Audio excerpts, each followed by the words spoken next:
10월 23일 금요일 윈TV 뉴스 업데이트입니다.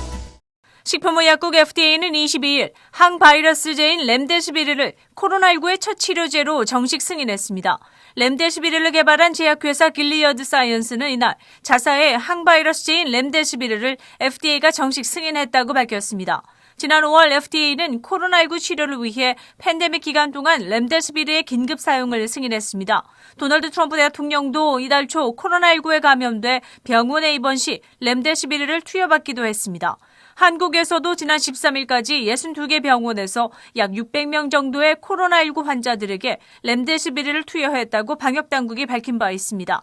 그러나 세계보건기구 WHO는 최근 렘데시비르가 코로나 환자를 치료하는데 거의 효과가 없다는 임상 연구 결과를 내놨습니다. WHO에 따르면 전체 실험 대상 환자 중 2,750명을 대상으로 최근 6개월간 렘데시비르를 투여했지만 사망률을 낮추지 못했고 입원 기간을 줄이지도 못했다고 주장했습니다. 하지만 또 다른 임상시험에서 1,062명의 환자들에게 투여한 결과 코로나19 환자들의 입원 기간을 평균 닷새 정도 단축시킨다는 연구 결과가 뉴잉글랜드 의학저널에 실렸던 것으로 알려졌습니다.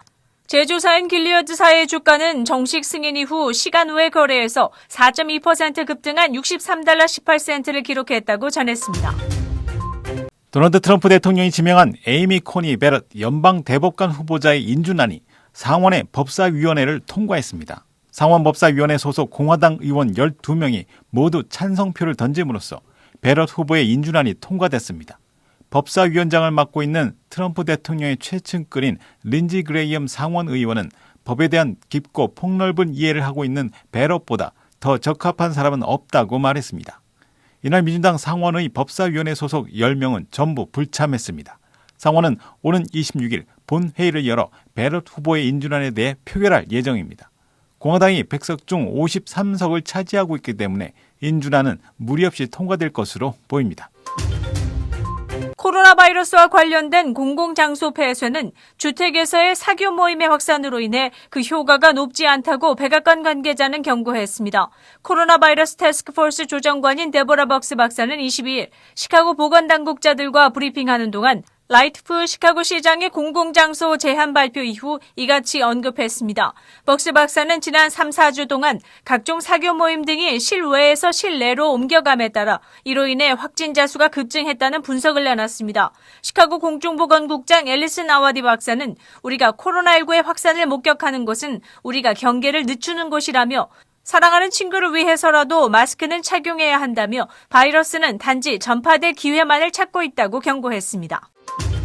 질병통제센터 CDC는 21일 코로나19 바이러스 전염병 확산과 관련해 근접 접촉, 클로즈 컨택트의 정의를 변경한 것으로 알려졌습니다. 이전에 근접 접촉의 의미는 코로나 바이러스에 감염된 사람으로부터 6피트 이내에서 15분을 연속해서 있었던 것을 의미한다고 알려왔습니다. 그러나 21일 발표된 새로운 정의에서는 15분을 연속해서 보낸 것이 아니라 감염자와 24시간 내에 6피트 내에 있었던 총 시간의 합이 15분을 넘어도 코로나19 바이러스에 근접 접촉한 것으로 그 정의를 변경했습니다.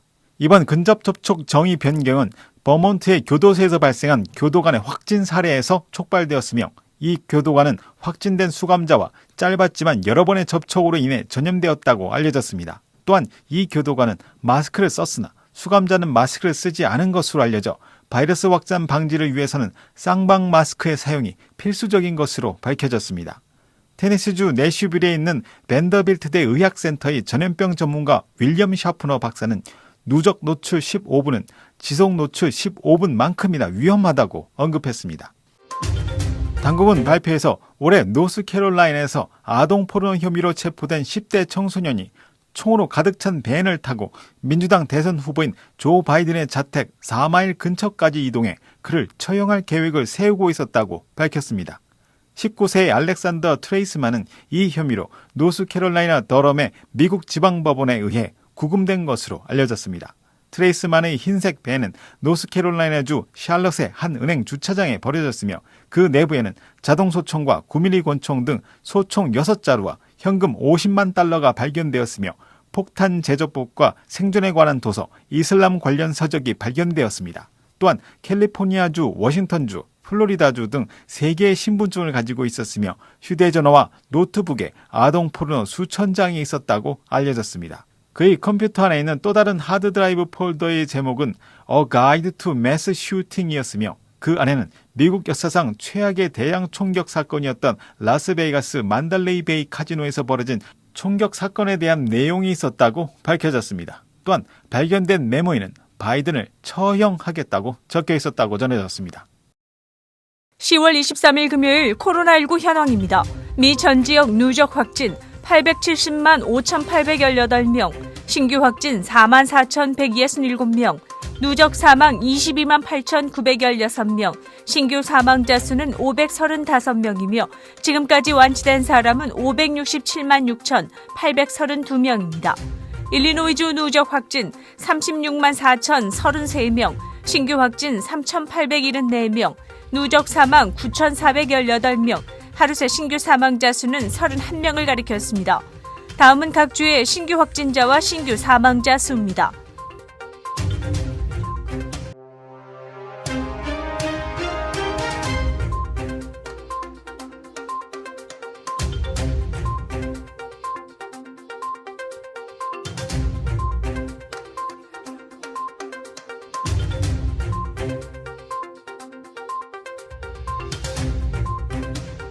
주별 코로나19 현황과 쿡카운티 주요 한인 거주지 확진자 안내는 시카고 토털닷컴을 통해 다시 볼 수 있습니다.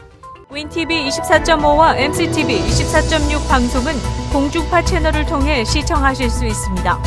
코로나19 비상시국 뉴스24에서는 여러분의 제보를 기다립니다. 제보 전화는 224-283-8200번입니다.